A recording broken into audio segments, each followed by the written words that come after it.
Grupo Fórmula presenta.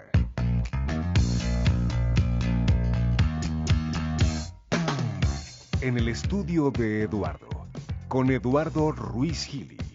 Las personalidades, los acontecimientos y los temas más relevantes se dan cita aquí, en el estudio de Eduardo. Bienvenidos. Comenzamos. Buenas noches, los saludos, soy Eduardo Ruiz Gili, aquí en Grupo Fórmula, radio, televisión, internet y redes sociales. Bienvenidos a mi estudio. En el año 2017 surgieron acusaciones muy graves contra un productor de cine estadounidense, Harvey Weinstein, graves. Muchas actrices empezaron a decir de que han sido agredidas por él, agredidas sexualmente, hostigadas sexualmente, algunas hasta violadas por este individuo. Después, el expresidente Donald Trump pues no ayudaba en mucho porque también hay esa famosa grabación que se filtró de cómo él se reía de cómo podía hostigar sexualmente a las mujeres y que no le pasaba nada, porque decía, a las mujeres les gusta que las hostiguen. Total, se armó este gran movimiento, el Me Too, yo también, que no es un movimiento nuevo, porque surgió desde el 2006 con un activista africano-estadounidense que organizó grupos para protestar y para concientizar a la sociedad de su país sobre la manera en que las mujeres son hostigadas, discriminadas, maltratadas y todo lo que ya sabemos. Pero este movimiento de Me Too, surgido en el 17, ha producido toda una gran conciencia, ojalá fuera en todos, no en todos, pero en muchas personas en México y alrededor del planeta, de que las mujeres siempre la han traído mal. Las mujeres son víctimas de lo que querramos. Las mujeres se les paga menos por hacer el mismo trabajo que un hombre. Cuidado que se embaracen porque las despiden. Si están casadas, la primera pregunta que muchos contratadores les hacen es que si piensan tener un bebé próximamente. Y si dicen que sí, ya ni las contratan. Es difícil ser mujer hoy y lo ha sido siempre. Hace tiempo tomé un curso sobre cómo han vivido nuestros ancestros desde la época más primitiva. Y desde siempre la mujer ha estado bien fastidiada. Es el término radiofónico que puedo usar. Esta tarde me acompaña la autora de un libro que ha pegado mucho y narra ella su historia de cómo es una de tantas mujeres que ha sido víctima de un sistema multigeneracional y milenario. Ella es Argelia Núñez, autora de un libro muy interesante, Las reinas no se rajan. Argelia, bienvenida a mi programa. Hola Eduardo. Yo estoy muy contenta de estar aquí en tu programa y muy contenta de saludar a quienes puedan y quieran escucharnos. ¿Cómo va el libro? ¿Cómo van las ventas del libro? El libro va bien, va bien en su propósito. Creo que estamos cumpliendo con el objetivo. Hace algunos meses lo presentamos, lo lanzamos y como dicen en mi familia, para cosechar primero hay que sembrar. Entonces estamos en el proceso de sembrar. Yo espero que tenga muy positivos impactos. Con ese propósito lo escribí y en ese trayecto estamos. Tu libro es un libro autobiográfico donde narras tu vida, narras tu niñez, una niñez muy agradable allá en un rancho en Durango, narras tu adolescencia, narras el drama de tu matrimonio casándote muy joven a los 17 años, narras todas tus aventuras, peripecias y tragedias, pero el gran mensaje de tu libro es que sí se puede. Por eso el título, Las reinas no se rajan, porque sí pueden. ¿Por qué escribiste el libro? Y esta es una pregunta que te han hecho infinidad de veces y no lo quiero decir, pero muchos de mis colegas hombres cuando te entrevistan adoptan esa actitud patriarcal. Qué simpática, escribió un libro sobre su vida y los maltratos. Aquí no se trata de eso, que conste. ¿Por qué? Escribí este libro porque yo creo que todas las personas todos los seres humanos, cuando llegamos a esta vida y en nuestro trayecto, tenemos un propósito. Y creo que dentro de ese propósito se encuentran las enseñanzas. Y dentro de las enseñanzas están las circunstancias, donde tenemos que ver con otras personas.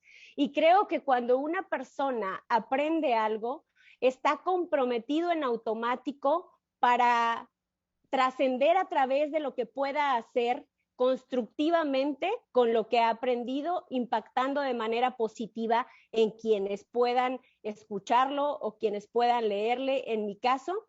Y es por eso que lo escribí, porque quiero generar un cambio en la mentalidad de las personas que por alguna razón, en algún momento de su vida, han vivido crisis que les invitan o les retan a rendirse. Y pues por principio de cuentas, yo creo que a esta vida vinimos a construir, a hacer mejor las cosas, a dejar el mundo mejor que como lo encontramos.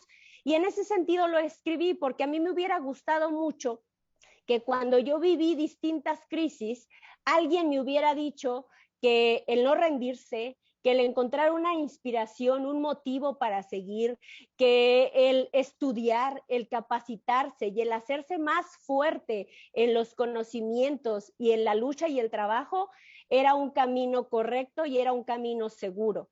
Me hubiera hecho mucho bien y me habría evitado la incertidumbre de saber si estaba en lo correcto o no. Creo que en la actualidad, en todo el mundo y en nuestro país, hay muchas personas, muchas mujeres que se encuentran ante esta disyuntiva porque las circunstancias son diversas y los retos son constantes. Entonces, pues quiero sumarle a toda esta lucha que tú mencionabas, a toda esta serie de situaciones adversas, porque sinceramente yo me niego a pensar que vine a este mundo nada más a consumir oxígeno. Tú naciste en el seno de una familia en Durango, me imagino por lo que leí de tu libro, conservadora, por lo que te escucho, una familia conservadora. Por ahí leí que como que estudiar no debía ser tu gran objetivo, tenías que casarte, tener niñitos y ahí se acabó. Me imagino entonces que dentro de ese conservadurismo nadie te dijo que había que pelear por muchas cosas que la vida te fue obligando a hacer. Claro, en mi familia efectivamente existió y existe el patriarcado, un patriarcado muy bonito, muy sobreprotector, muy lleno de amor, pero sí con una estructura muy delimitada en la que siempre se nos dijo y se nos sigue diciendo, incluso a mis sobrinas al día de hoy, que las mujeres tenemos un rol específico y que ese tiene un tope. Y ese tope es educarnos, ser unas excelentes mujeres dentro de los límites de la decencia, excelentes madres de familia, excelentes esposas y en ese sentido sumarle a nuestros esposos o a los hombres con los que compartamos nuestra vida. Y pues la verdad es que, aunque en el caso mío, a mí mi papá siempre me dijo que no iba a estudiar, que no debía estudiar. Yo pensaba que había otras formas de salir adelante porque me retaba la pobreza y la miseria que veía a mi alrededor. En mi familia siempre hubo proveeduría. Mi papá siempre fue un hombre capaz de proveer a su familia de amor y de bienes económicos, de estabilidad, de vacunas, de medicinas, de alimentos en un lugar tan alejado de la civilización y de las posibilidades. Pero a nuestro alrededor había mucha gente que cuando nosotros salíamos del pueblo, pues yo veía con mucha tristeza a los señores y a las señoras afuera de sus casas de adobe, la escuela tan pobre, tan limitada, y eso me invitaba a pensar que había otras formas de buscar progreso. Y por eso pensaba yo que el estudio, obviamente a medida que yo fui haciéndole saber a mi papá que yo quería estudiar, pues me enfrentaba día a día con esa pared de que decía que no, ¿verdad? Y al final de cuentas, pues se cumplió lo que él me dijo y también yo le demostré que lo que yo decía pues también era una posibilidad de estar mejor. Es que tú dices que un patriarcado bonito, si te oyera mi hija, que es unos cuantos años más joven que tú, tendría una fuerte discusión, porque ella siempre me ha dicho que tú fuiste un patriarca y la familia patriarcal, y ella no ve nada bueno en un patriarcado, porque a fin de cuentas, como tú lo escribiste, el patriarcado es que sin el patriarca la mujer no es nada. Sin el hombre, la mujer no es nada. Y qué bueno que la quiera y la cuide, pero a fin de cuentas, pues lo mismo hago yo con una mascota, ¿no? No, yo creo que la vida se trata de roles. Y yo creo que las luchas, tanto como el feminismo y otras que han surgido a lo largo de la historia, tienen origen en las injusticias. Creo que el día que las personas empecemos a actuar como personas, como seres humanos, y que entendamos que el que seamos personas distintas no significa que seamos menos, sino que nos complementemos, yo creo que en ese momento vamos a dejar de pelear. Y esa es parte de mi lucha. Yo también tengo una hija feminista y tengo un hijo formado dentro de los valores que yo he tratado de construir con lo que mis padres me dieron. Pero he aprendido que es una lucha muy grande que apenas empieza y no podemos desistir. Creo que hay que construir. Bien, interesante. Vamos a ir platicando, pero ya sabes, en este medio siempre hay que meter los anuncios que hacen posible que este programa y todos los programas en Grupo Fórmula puedan existir. Entonces vamos a ir a unos anuncios y regresando, seguimos platicando con la autora de este libro interesante, Las reinas no se rajan. Cómprenlo, es una lectura muy agradable y se lee rápidamente.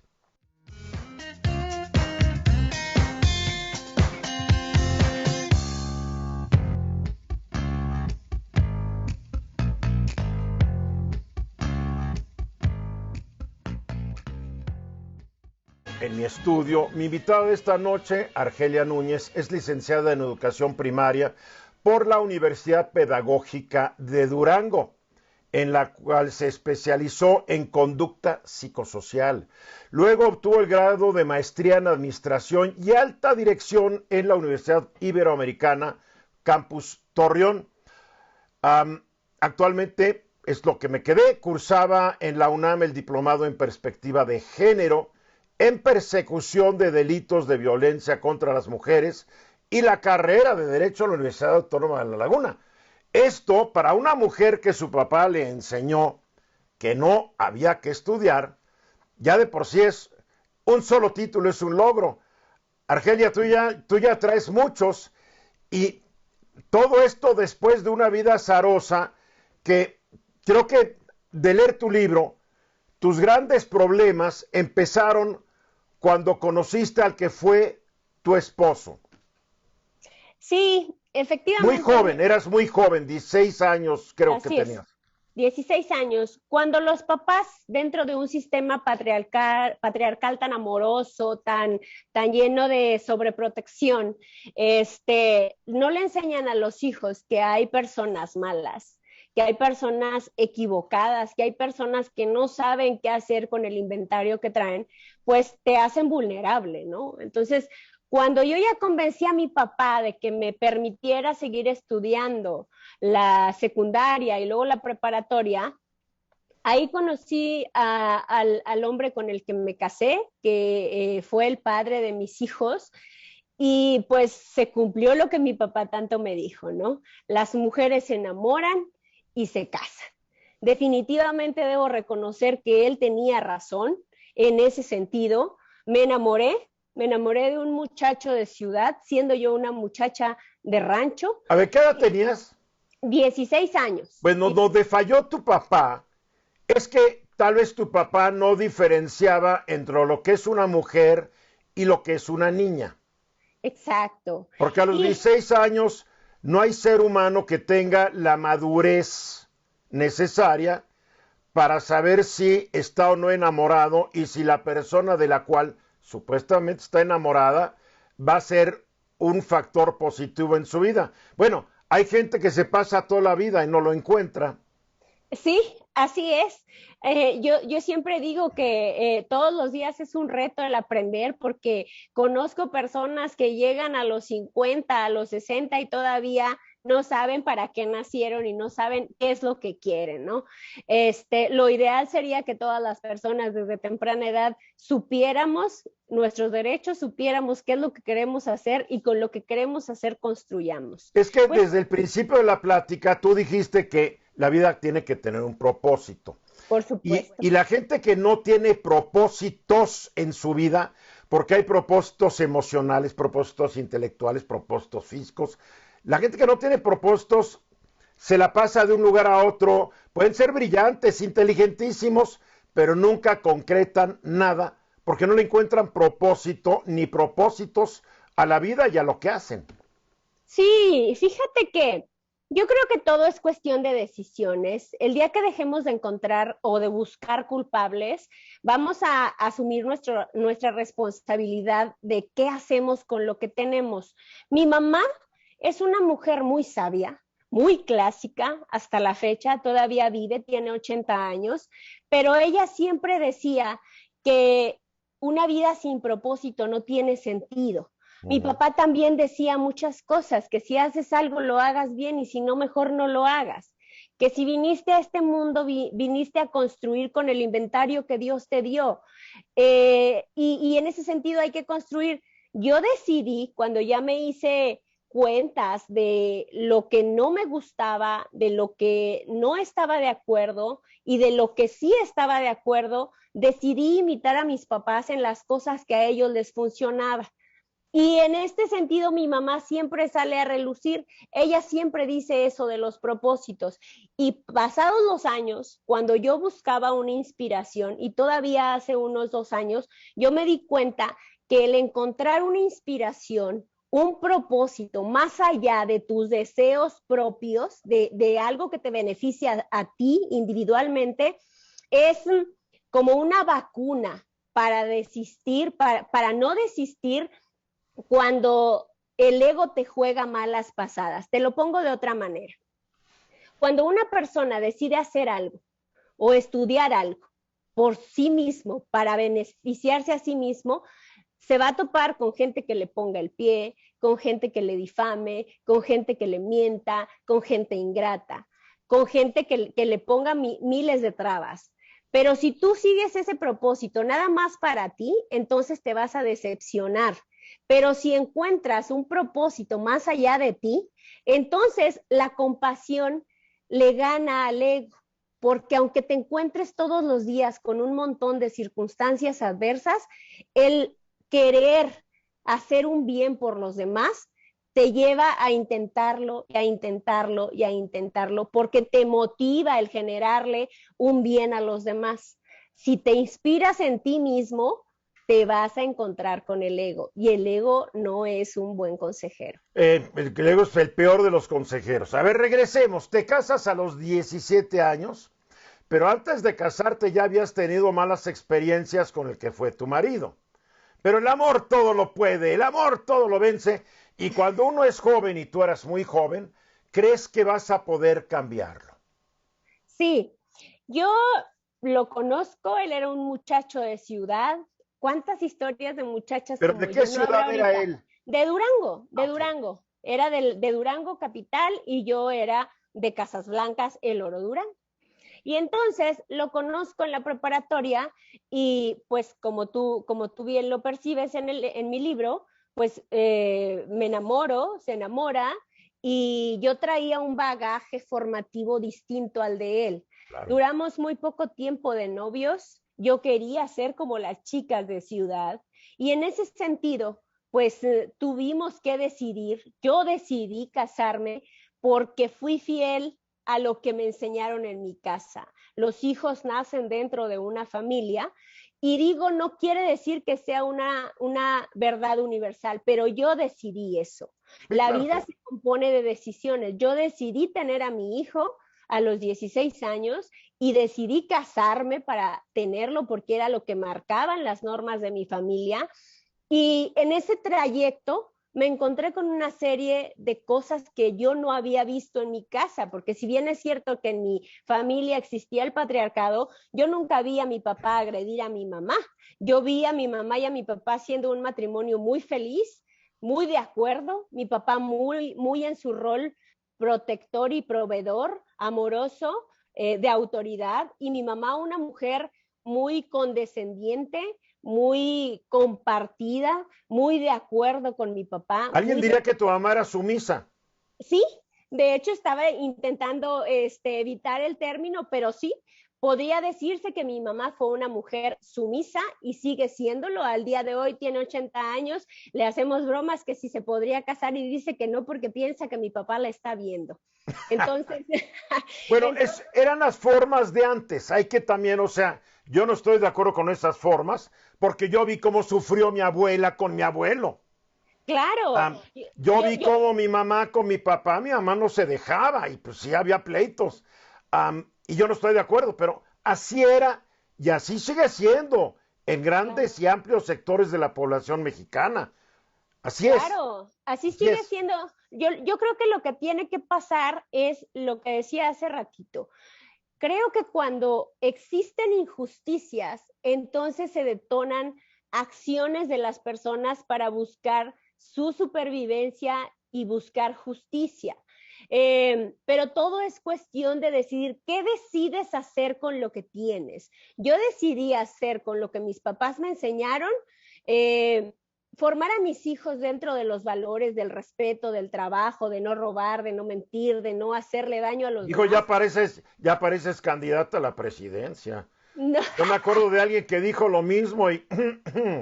No, pero también decidí respetar su libertad de decisión, decidí apoyarlos si querían estudiar, decidí apoyarlos si decidieron irse de la casa para vivir, Emerson en Aguascalientes, Frida en Monterrey, que eligieran lo que quisieran estudiar. O sea, te convertiste en una mamá moderna, contemporánea, viniendo de una familia sumamente conservadora, que imagino que ni para ti fue fácil. No, y no sigue, y sigue no siendo, ¿no? No es fácil provenir de una familia. Imagínate, soy la primera mujer en mi familia que tiene una carrera, una licenciatura, que tiene maestría, que sigue estudiando. Estoy estudiando efectivamente, como lo dijiste, la licenciatura en Derecho, porque quiero conocer las leyes para poder entenderlas y para poder pedir que se ejerzan. Y también estudié ese diplomado que mencionabas porque también quiero saber bien de lo que hablo y entiendo que los conocimientos te hacen más libre. Claro. Pero la libertad conlleva responsabilidades. Claro. Entonces, yo traté de construir con lo que a mí me dieron mis padres y parto desde la gratitud porque dice mi mamá también, que el que no agradece una cosa chiquita, no agradece una cosa grande, y que el que no hace mucho con poquito, no hace mucho con nada grande. Entonces, y también creo que cuando no sabes administrar tu inventario, entonces se te va y por eso yo todos los días trato de construir en mi empresa, trato de construir en mi familia, trato de construir en mi sociedad y obviamente los retos son muy grandes, pero pues ahí vamos, no nos rajamos. No se rajan. ¿Por qué las reinas? ¿Qué eres la reina? No, la verdad es que la frase es de mi papá, pero tiene una gran trascendencia y un gran impacto en mí, porque supongo yo que por el momento en el que me lo dijo, y yo creo que ahorita podemos extendernos más en eso. Es autora de un libro, yo lo recomiendo ampliamente, Las reinas no se rajan, y ahorita nos va a explicar por qué el título. Ahora, lo que es muy importante es que es un libro autobiográfico, es un libro que ella dice para inspirar a las mujeres que alguna vez pensaron en rendirse. Creo que está muy bien ese objetivo, aunque no estoy de acuerdo que ese es el objetivo del libro. Y les voy a decir por qué. Porque hemos hablado varias del patriarcado que existe en el mundo, pero en particular en México. Yo creo que este libro lo deben leer los hombres. Sí. Las mujeres no tienen, a las mujeres no les va a decir nada nuevo. Argelia les va a decir, pues a mí me pegaron, a mí esto, no me dejaron, me discriminaron la chamba, me veían güerita mis jefes, querían conmigo, bla, bla, bla, bla, bla. Está bien. El mensaje a las mujeres es que sí se puede y que hay que pelear. Pero este libro lo deben leer los hombres, porque aquí, incluido el que les habla, va a ver reflejada muchas de las conductas y actitudes que nos fueron enseñadas por nuestros papás, que fueron avaladas por nuestras mamás y que vienen de tiempo inmemorial. Entonces, hombres que están viendo o escuchando este programa, compren el libro, está en Amazon, está en todos lados, Las reinas no se rajan, para que vean lo que la mujer tiene que aguantarnos, en mayor o en menor medida. ¿O me equivoco, Argelia? No, en mucho, en mucho. La verdad es Entonces, que eso, tienes que mandar a la próxima edición, también para hombres. claro, voy a tomar muy en serio lo que me dices porque es cierto, el libro es didáctico, es formativo y yo creo que tiene mucho que aportarle también a los hombres. Hombre, Me decía incluso la persona que lo presentó, Lázaro Ríos, me hizo el favor de presentarlo el día que decidimos lanzarlo y obviamente lo leyó antes de aceptar presentarlo. Dice que cuando yo le hablé de él pensó, uff, otro libro de autoayuda, ¿no? Pero que cuando lo leyó se vio reflejado en muchas de las situaciones que yo relato. Y es por eso que decidió aceptar, porque le vio un punto valioso y algo de aportación en cuanto a lo que pueda generar en los hombres y en cuanto pueda generarle a las mujeres. a ver, el libro obviamente es una autobiografía tuya, eh, hablando más que nada de las malas situaciones que has vivido. Yo creo que ya tendrás que después escribir un libro sobre las muy buenas situaciones que también has experimentado. Muchas.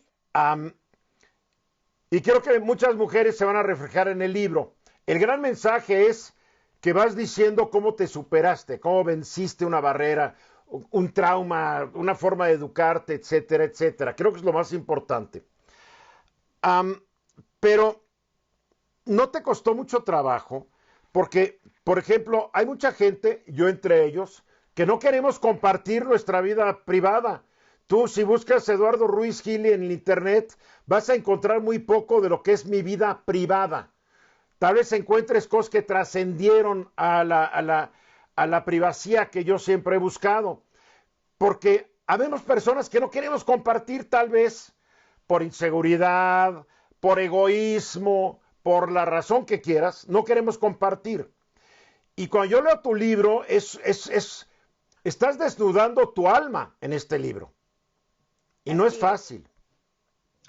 No es fácil y también esa pregunta o ese punto lo tocó Lázaro Ríos y la verdad es que es necesario que lo vuelva a mencionar, porque él hablaba de que soy temeraria, de que soy arriesgada y de que estoy exponiendo cosas muy íntimas. Y me preguntaba por qué. Y la respuesta es muy sencilla. Creo que el riesgo o los riesgos ya los viví, pero el riesgo de quedarme callada es más grande, porque ¿cuántas personas hay todos los días en nuestro país que deciden rendirse? Mujeres que cuando salen embarazadas no saben qué hacer, que deciden abortar, que deciden suicidarse, o mujeres que al fracasar en un intento de matrimonio, luego buscan otra pareja igual, mujeres que en su trayecto de tratar de estar bien no son tan asertivas y al final de cuentas creo que todos vinimos a construir y en especial las mujeres porque tenemos hijos, formamos hijos que a lo largo del tiempo son ciudadanos. Entonces, ¿qué le entregas al mundo a través de tus hijos? ¿Qué le hace una mujer vulnerada, víctima, deprimida, triste, derrotada a sus hijos? ¿Qué le hace? Yo pensaba, Y lo mismo un hombre triste, derrotado, deprimido. O sea, un papá, una mamá con estas características, hacemos sí, mucho daño a los hijos. claro, entonces no Sin se quererlo, ¿eh? Sin quererlo. Son cosas que superan nuestra propia voluntad. Claro, nuestros padres y nosotros como padres hacemos lo mejor que tenemos, lo mejor que podemos con lo que tenemos, ¿no? Pero cuando no somos conscientes de que hay un impacto más allá de las paredes de nuestra casa, que más allá de ser padres de familia, somos parte de un todo, y que en ese sentido contribuimos a que haya una mejor sociedad, más justa al menos para todos, entonces pues no hacemos las cosas bien en nuestro propio camino y en nuestra misma lucha de estar bien. Ahora, Y no en ese... todo el mundo nace con esa conciencia. Es más, no todo el mundo tiene esa conciencia. Si no, verías que todo el mundo pertenecería a asociaciones políticas, culturales, religiosas, civiles. Creo que es algo que tú decidiste en un momento dado y que te gustaría que se extendiera a la población en general. Pero es obvio que tú tienes una vocación muy social. Hay gente que no la tiene. Puede haber un médico que es un gran médico y él con estar en su consultorio, su casa, al hospital, al consultorio, al hospital, ya siente que está contribuyendo y lo está haciendo evidentemente, ¿no? Pero tú tienes como que en algún lugar de tus aventuras adquiriste esta cosa de que yo tengo que ser un activista y lo eres. Tan activista que ya tienes hasta una asociación que se llama Poder Inspira Poder, organización no lucrativa que a través de la inspiración ayuda a mujeres en su búsqueda de la plenitud mediante su reconstrucción espiritual y fomenta su productividad por medio de la capacitación y el acompañamiento. O sea, esto es algo que surgió en ti en algún momento dado. Claro, o sea, tanto el libro como la asociación tienen el propósito de construir la sociedad a través de la inspiración que pueda generarle a donde llegue. El libro precisamente es el material o el medio que yo encontré, porque lo mejor que le puedo dar a la gente y a los demás seres humanos es lo que yo aprendí, lo que a mí me ha funcionado para vivir. ¿Qué pasa cuando te encuentras una persona que se enfermó de algo que tú ya te enfermaste? Pues le compartes el remedio, ¿sí? Entonces lo mejor que yo puedo darle a las mujeres y a las personas, a los hombres y a las personas de todos los géneros, ahora que se habla tanto de eso y que es razón de ser de la sociedad, pues es lo que yo aprendí, lo que a mí me ha funcionado. Yo pensaba, y esto lo decidí un día que iba rumbo a la maestría. Yo dije, wow, Argelia, tu vida está muy bien. Tienes ya la licenciatura, estás estudiando la maestría, tienes un trabajo sólido con todas las cosas que implican, tienes tus hijos, ya tienes tu casa, ¿ya se acabó tu vida? Y pensé, ¿y qué propósito tiene el que yo haya padecido tantas cosas? El propósito lo encontré pensando en que hay que ayudar a los demás, hay que generarles confianza y hay que entregarles lo que yo tengo. Muy bien, vamos a ir a los mensajes. Todavía nos queda un segmento en el programa, si no me equivoco, querida productora. Regresando, vamos a concluir la plática con Argelia Núñez, una mujer muy interesante, autora de este libro, Las reinas no se rajan. Platicando con la autora del libro Las reinas no se rajan, Argelia Núñez. Un libro destinado a mujeres, pero yo después de leerlo digo, destinado a hombres. En fin, el libro consta de 7 capítulos, una introducción y unas conclusiones. El capítulo 1 es discriminación en el trabajo, que las mujeres vaya que lo sufren. El segundo, violencia familiar, que vaya que lo sufren. Cultura patriarcal, que vaya que la aguantan. Sororidad y competencia, que qué difícil es establecer eso. Resurgir ante la crisis, esto es las grandes lecciones de Argelia después de todas sus peripecias y experiencias negativas. Negocios y vida profesional de la mujer, porque Argelia se ha convertido en una empresaria muy exitosa ahí en la zona donde está viviendo, que es, ¿puedo decir dónde estás? Claro. Está en Torreón, Coahuila. Y al último, bellezas y estereotipos. Y este capítulo es muy interesante porque obviamente tú eres una mujer muy guapa, muy bonita, Argelia. Muchas gracias. Tienes un negocio dedicado precisamente a eso. Ahora, yo no he querido hablar mucho del libro esta noche y a propósito, porque yo quiero que la gente compre el libro y lo lea. Y mi interés es que la gente conozca a la autora del libro. Creo que es más importante. ¿Qué no diéramos por haber conocido a los autores de grandes libros y haber sabido de dónde venían? Porque sabiendo de dónde viene un autor, uno puede disfrutar y entender mejor el propósito de sus palabras escritas, que siempre se quedan un poco cortas frente a las palabras habladas. Y yo estaba pensando, a ver, tu libro, en México la gente no lee. Y sí, no es un libro muy voluminoso, es un libro que tiene 160 páginas. No estás utilizando otros medios como un blog, algo para llegar por la vía de las redes sociales, con tu mensaje, que es un mensaje bien valioso, bien importante, a un público mucho más extenso. Tengo un blog en el cual escribo regularmente y estoy tratando de abordar cada uno de los temas de mi libro. Y también estoy tratando de llegar a través de las redes sociales porque pues hay que adaptarnos al mundo y al medio en el que estamos. Y pues en ese sentido trato de sumarle.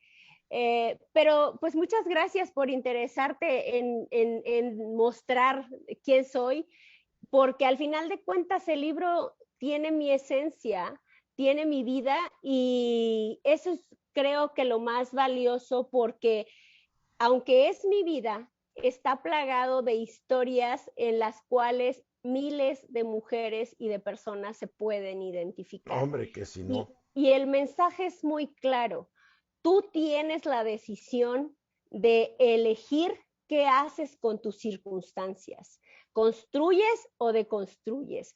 ¿Te estampas, te quedas estático en un papel de víctima o aprendes, te reconstruyes y te vuelves una persona más fuerte, incluso que tus detractores? Pero hay que ser muy valiente para hacerlo. Yo puedo apostar que tienes amigas, familiares y conocidas que siguen viviendo lo que tú viviste y de lo que te zafaste, y que por más que les digas tú puedes, tú decide, no pueden, porque o les jala la tradición o les gana la inseguridad de la cual les metieron inseguridades de chiquitas. Tú no puedes, necesitas un hombre a tu lado, no estudias, necesitas un hombre que te mantenga el buen proveedor, o están aterrorizadas de hacer algo.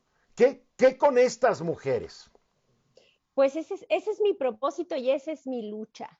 La verdad es real, efectivamente, las mujeres y cualquier persona que se encuentra en medio de una circunstancia adversa, pues hasta la fe se le va y las herramientas se desaparecen.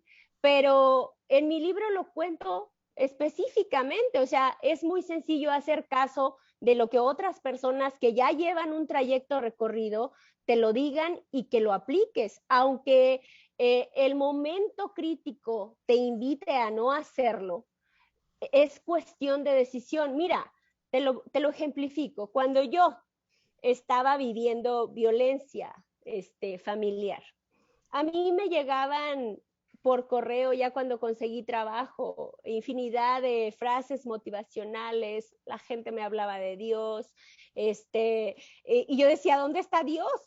¿Por qué me abandonó? Sí, pero Dios sí existe. Dios no va a venir a hacerte milagros así con un tronar de dedos. Dios construye milagros con ayuda de las personas. Dios no tiene un cuerpo físico para venir a arreglar lo que tú como persona desarreglaste, pero tú tienes que decidir qué hacer. Y las oportunidades llegan. Yo decidí hacerle caso, aunque no tuviera fe. Si me decían, levántate temprano, báñate, aunque estés muy deprimida, ponte la mejor camisa que tengas y sal a buscar trabajo. Y aunque afuera de mi casa me encontraba con el rechazo de la gente por los estereotipos, por la discriminación hacia las mujeres, yo de todos modos llegaba a mi casa pensando que al día siguiente iba a empezar de cero porque tenía una inspiración que eran mis hijos. Y así le hacía todos los días. Claro que lloraba, claro que me ponía mal porque, pues imagínate, es como querer sacar agua de un lugar estéril y así se la pasan las personas, pero ese es mi propósito, decir que sí se puede y decir cómo sí se puede.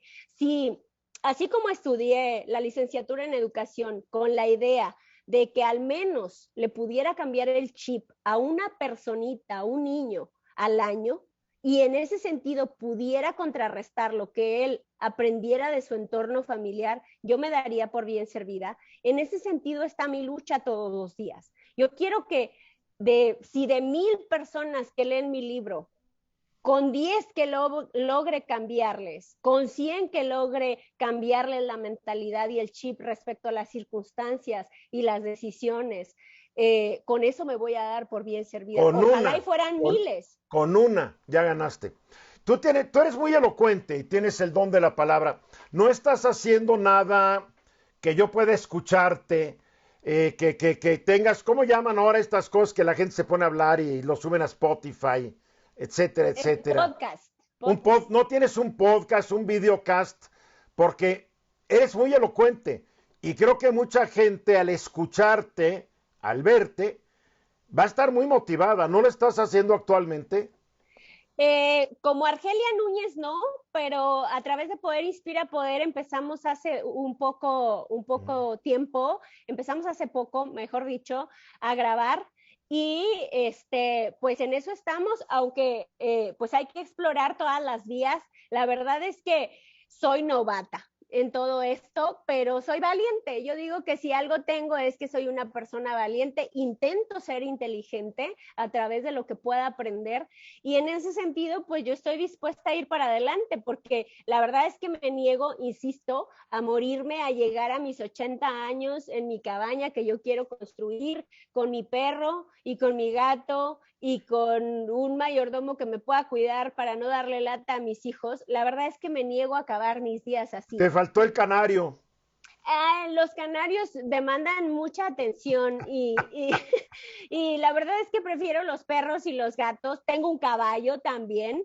La gente de repente dice, fíjate cómo son las cosas, Eduardo, hablando de estereotipos. Tengo un caballo que es resultado de que mi papá falleció y yo le dije a mi mamá que yo no quería entrar ahí en la disputa de si los bienes o no, que yo solamente quería que me regalara un caballo porque cuando mi papá vivía, siempre que yo iba al rancho, él le pedía a mis hermanos que me lo ensillaran, que me ensillaran un caballo, y al no estar mi papá, yo dije, pues lo voy a extrañar en ese sentido, entonces mi mamá me regaló un potro. Y yo para cuidarlo, para que viviera bien, decidí traerlo a la laguna. Y aquí lo tengo, lo están enseñando, lo están educando, vive muy bonito y de repente subo fotos de él y los ataques son inevitables, ¿no? Ese caballo es del narcotraficantes, es usted una mujer rica, ¿qué va a saber de la pobreza? ¿Qué va a saber de los ranchos? Y la verdad es que lo más valioso que tengo es que yo soy una historia real. Yo Claro, nací en un claro. rancho, en una familia de rancho, sé de sembrar, sé de trabajar, sé subirme y me transporté en camión urbano, sé vender publicidad caminando, sé hacer muchas cosas que Eres la séptima de 7 hermanos. así es, y soy la prueba viviente de que sí se puede, de que no importa que hayas nacido en un rancho, que no importa que seas mujer, que no importa que seas viuda, que no Bien. importa que seas madre, sí se puede. Argelia, ojalá platiquemos pronto. Te felicito por tu experiencia de vida, por tu deseo de compartir y por tu libro. Las reinas no se rinden. Muchísimas gracias, Eduardo. Le debo a mi papá la frase y le debo a la gente que como tú hace que mi voz llegue a más personas. Argelia Núñez, encantado, gracias. Y gracias a toda la gente que me acompañó esta noche aquí en mi estudio